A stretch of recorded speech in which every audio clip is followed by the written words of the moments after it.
नमस्कार दोस्तों, स्वागत है आपका ऑनलाइन वेंचर्स में। इस वीडियो में आज हम बहुत इंपॉर्टेंट कुछ टॉपिक्स पे बात करने वाले हैं और आपको बहुत सारी यूनिक चीज़ें डीआरडीओ के फ्यूचर प्रोग्राम्स के बारे में जानने को मिलेंगी।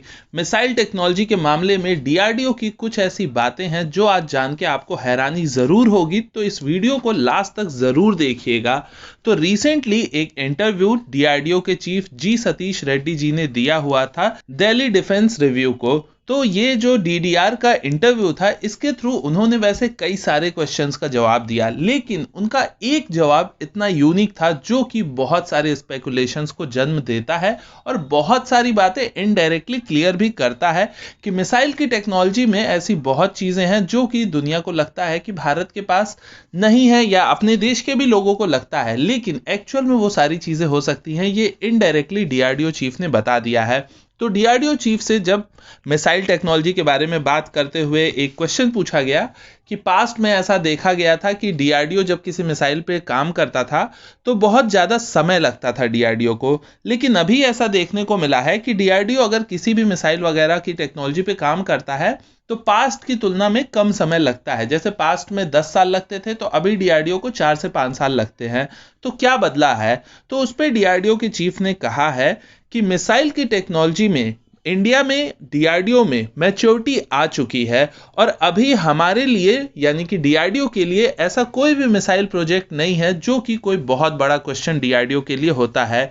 और उनका बिल्कुल क्रिस्टल क्लियर स्टेटमेंट अगर मैं बताऊं तो उन्होंने कहा था कि developing any kind of missile is not much of an issue for DRDO any more. इसका मतलब अगर आप देखते हैं तो उनका कहना था कि किसी भी तरह का मिसाइल डीआरडीओ बना सकता है, डीआरडीओ को इसमें कोई इशू अब नहीं है एनी मोर। तो ये बहुत इंपॉर्टेंट बात है।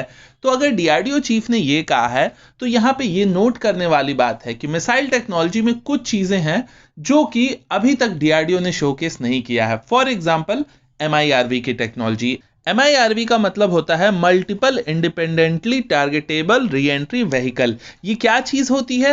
एमआईआरवी एक ऐसी टेक्नोलॉजी होती है जिसमें आप मिसाइल एक ही लॉन्च करते हैं, लेकिन आप अपनी एक ही मिसाइल के थ्रू 3 या 4 या 8 या 10 तक टारगेट को भी डिस्ट्रॉय कर सकते हैं। यानी कि एक ही मिसाइल में आप कई सारे वॉरहेड, 2 या 2 से ज्यादा, जनरली 3, 4, 8, 10, अलग अलग देशों के पास अलग अलग ये टेक्नोलॉजी है, तो इतने तक आप मिसाइल्स में वॉरहेड लगा सकते हैं। इसे हम कहते हैं एमआईआरवी।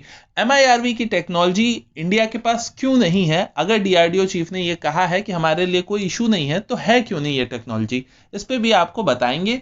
साथ ही साथ डीआरडीओ ने अग्नि 5 बहुत पहले डेवलप कर लिया था, पर अग्नि 6 अभी तक क्यों नहीं डेवलप किया है? सूर्या मिसाइल, जिसके बारे में आपने बहुत बार सुना होगा, लेकिन सूर्या मिसाइल को भी डीआरडीओ ने अभी तक कोई ना टेस्ट ना कोई शोकेस कुछ भी नहीं किया है। तो काफी सीक्रेट प्रोजेक्ट सा लगता है सूर्या मिसाइल। तो इन तीनों चीजों पे बात करेंगे कि क्यों डीआरडीओ ने नहीं आज तक इसे शो किया है, जबकि डीआरडीओ का क्लेम यह है कि डीआरडीओ इनमें से कोई भी मिसाइल बनाने में तत्पर है। तो यहां पे आते हैं सबसे पहले एमआईआरवी की टेक्नोलॉजी पे। तो एमआईआरवी की जो टेक्नोलॉजी है, वो दुनिया में जो भी देश हैं जिनके पास ये एमआईआरवी टेक्नोलॉजी है, चाहे वो आपका फ्रांस हो या फिर आपका अमेरिका हो, रशिया हो या चाइना हो, अगर आप किसी की भी मिसाइल्स को देखते हैं तो उनके उसी मिसाइल में एमआईआरवी की टेक्नोलॉजी का उपयोग किया गया है, जिस मिसाइल की रेंज 5000 किलोमीटर से ज्यादा की है। और यह साइंटिफिकली भी बताया जाता है कि अगर किसी मिसाइल की रेंज 2000 या 3000 किलोमीटर है तो उसमें एमआईआरवी की टेक्नोलॉजी काम नहीं कर सकती, क्योंकि उस टेक्नोलॉजी को यूज करने के लिए मिसाइल की रेंज एटलीस्ट 5000 किलोमीटर से प्लस की होनी चाहिए। क्योंकि एमआईआरवी जब लॉन्च होते हैं उसके अलग अलग वॉरहेड, तो वो मिसाइल एक पर्टिकुलर एल्टीट्यूड पे जाती है और उसके बाद उन मिसाइल्स के वॉरहेड को लॉन्च करती है, तब वो अपने स्पेसिफिक टारगेट पे जाते हैं। अगर आप शॉर्ट रेंज में ये टेक्नोलॉजी यूज करेंगे तो वो पॉसिबल नहीं हो पाता है, क्योंकि आपके मिसाइल को वो पर्टिकुलर एल्टीट्यूड नहीं मिल पाता है। और अगर बिना पर्टिकुलर एल्टीट्यूड के आप अगर अपने वॉरहेड्स को लॉन्च करते हैं तो वो अपने टारगेट तक नहीं जाएगा, वो इधर उधर गिर सकता है। तो इसलिए इस MIRV की टेक्नोलॉजी को यूज करने के लिए मिनिमम 5000 किलोमीटर से ज्यादा की रेंज चाहिए, यानी कि 5500, 6000, 8000 ऐसे रेंज चाहिए। तो अब सपोज कि यहां पे अगर MIRV की टेक्नोलॉजी सच में DRDO ने बना ली है, जो कि पर्सनली मेरी ओर से मैं काफी हद तक श्योर हूं, लेकिन ऑफिशियली ऐसा नहीं कहा गया है, लेकिन सपोज कि अगर है भी इंडिया के पास MIRV की टेक्नोलॉजी, पर इंडिया के पास मिसाइल जो है वो ऑफिशियली क्लेम्ड है अग्नि 5, जो कि सबसे ज्यादा रेंज वाली है, और उसकी रेंज है यहां पे 5000 किलोमीटर्स की। हालांकि चाइना का ऐसा ऑफिशियली क्लेम है कि भारत की जो अग्नि 5 मिसाइल है वो 8000 किलोमीटर दूर तक मार कर सकती है, लेकिन इंडिया ने इस बात को कभी एक्सेप्ट नहीं किया है, और इंडिया का ऑफिशियल क्लेम है अग्नि 5 पे 5000 किलोमीटर रेंज का। अब 5000 पे क्योंकि ये काम नहीं हो सकता, दुनिया को ये बात पता है कि 5000 किलोमीटर के रेंज पे MIRV काफी मुश्किल टेक्नोलॉजी है, इसके लिए ज्यादा चाहिए होती है रेंज। तो अगर इंडिया ने कह दिया कि हमारे पास MIRV है, तो दुनिया ये समझ जाएगी कि भारत की अग्नि 5 जो है उसकी रेंज 6000, 8000 या 10000 किलोमीटर तक भी हो सकती है। तो सबसे पहला पॉइंट यहां पे ये आता है कि MIRV को इसलिए टेस्ट नहीं किया गया है।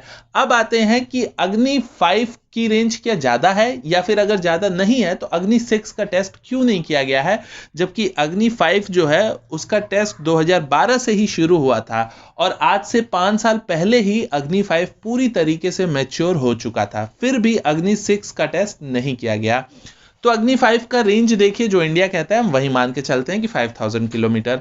अग्नि 6 का टेस्ट क्यों नहीं हुआ? क्योंकि अग्नि 5 की रेंज 5000 किलोमीटर फिर भी ठीक है, लेकिन अगर हम अपनी मिसाइल्स की रेंज को 8000 या 10000 किलोमीटर करके टेस्ट कर लें, तो उसके बाद फिर उसका निशाना हो जाता है अमेरिका और यूरोपियन कंट्रीज, और ये दोनों ही कंट्रीज के साथ भारत का ट्रेड अच्छा है और बढ़ रहा है, और इंडिया इस समय एक डेवलपिंग इकोनॉमी है। तो इंडिया अगर ज्यादा लंबे दूरी तक मार करने वाले मिसाइल्स का टेस्ट करता है, तो यूरोपियन कंट्रीज और अमेरिका जैसे देश इनसिक्योर खुद को फील करेंगे, और भारत के ऊपर प्रतिबंध लगने के बहुत चांसेस हैं, और ट्रेड टाइज में भी काफी खटास आ सकती है। तो इन सारी पॉसिबिलिटीज की वजह से इंडिया के पास अग्नि 6 होते हुए भी इंडिया ने कभी इसको टेस्ट करना उचित नहीं समझा, और फिलहाल ऐसा लगता है कि आने वाले कुछ समय तक शायद ये टेस्ट नहीं होंगे, क्योंकि दुनिया जानती है और इंडिया भी मानता है कि पाकिस्तान और चाइना हमारे मेन दुश्मन है, और 5000 किलोमीटर की रेंज इन दोनों ही देशों के लिए काफी है। तो फिर इंडिया को 5000 किलोमीटर से ज्यादा वाले रेंज की मिसाइल की जरूरत ही नहीं है। तो ये बेसिकली अग्नि 6 क्यों नहीं टेस्ट हो रहा है, इसका एक्सप्लेनेशन हो गया, और MIRV भी अग्नि 6 से ही लिंक्ड है। तो ये दोनों आपस में एक कंबाइंड रीजन हो गए कि इंडिया ने क्यों MIRV या अग्नि 6 को टेस्ट नहीं किया है। अब आते हैं सूर्य मिसाइल के ऊपर। सूर्य मिसाइल काफी सीक्रेट प्रोजेक्ट है। वैसे तो इस मिसाइल को या फिर इस मिसाइल के प्रोजेक्ट को डेड समझ लिया गया था, लेकिन अभी से लगभग 8-10 महीने पहले एक पिक्चर रिलीज की गई एक कॉलेज की ओर से, और इस कॉलेज में ऐसा दिख रहा था कि ये हमारे IIT का एक कॉलेज है, और यहां पे ऐसा दिख रहा है कि किसी प्रोजेक्ट पे काम किया जा रहा है। बच्चे जहां खड़े हैं यहां पे आपको सूर्य मिसाइल दिख रही है।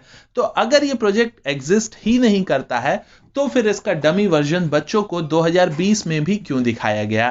तो ये एक क्वेश्चन वाली चीज है। लेकिन ये प्रोजेक्ट जो है हमारा, इसकी अगर एक जनरल नॉलेज की बात करें तो इस प्रोजेक्ट को माना जाता है कि सूर्य मिसाइल जो है ये 10,000 किलोमीटर की रेंज तक की है, और इसमें MIRV की कैपेबिलिटी है, ऐसा माना जाता है। ये एक सीक्रेट प्रोजेक्ट है। तो सूर्य मिसाइल को कभी ऑफिशियली नहीं बताया गया, लेकिन आप सूर्य मिसाइल समझिए या अग्नि 6 समझिए, ये काफी सिमिलर हो सकते हैं। हो सकता है कि सूर्य मिसाइल कोई मिसाइल ही नहीं है, ये एक्चुअल में टेक्नोलॉजी डेमोन्स्ट्रेटर है, जिसके थ्रू हम अपनी MIRV की टेक्नोलॉजी को टेस्ट हो सकता है कर चुके हों, और भविष्य में इसे अग्नि 6 में लगाया जाएगा।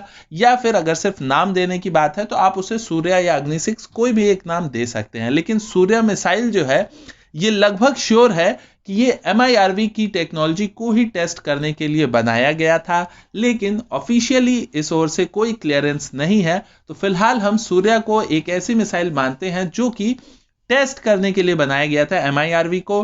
DRDO का क्लेम है कि हम हर तरह की टेक्नोलॉजी मिसाइल्स में विकसित कर चुके हैं, हमारे लिए कोई इशू नहीं है। तो अगर ये टेस्ट नहीं हो रहा है तो अब आप उम्मीद करता हूं समझ गए होंगे कि क्यों सब कुछ होते हुए, सारी टेक्नोलॉजीज होते हुए भी इंडिया इन तरह के टेस्टों को नहीं कर रहा है। लेकिन यहाँ पे एक चीज की मैं आपको श्योरिटी देना चाहूंगा और अश्योरेंस देना चाहूंगा कि डीआरडीओ चीफ का ये बयान आपको ये एहसास दिलाता रहेगा कि इंडिया के पास टेक्नोलॉजी सब कुछ है, तो हमारे देश की जो सुरक्षा है उसमें कहीं से कोई कॉम्प्रोमाइज आपको होता हुआ भविष्य में नहीं दिखेगा। जैसी जरूरत होगी उस चीज को इस्तेमाल किया जाएगा भविष्य में, जैसी उस समय उपयोगिता होगी। उम्मीद करता हूं कि वीडियो आपको पसंद आया होगा। अगर आपके कोई सुझाव या कोई सवाल हो तो आप कमेंट बॉक्स में जरूर बताइए। हमारे वीडियोस अगर आपको अच्छे लगते हैं तो आप हमारे ऑनलाइन बेंचर्स चैनल को सब्सक्राइब करिए। महीने में आपको 15 वीडियोस इस तरह के इस चैनल पे मिलते रहते हैं, जिसमें कि आपको इस तरीके से डिफेंस रिलेटेड अलग अलग यूनिक नॉलेज मिलती रहती है। मैं मनीष मिलता हूं आपसे अगले वीडियो में, तब तक के लिए नमस्कार, जय हिंद।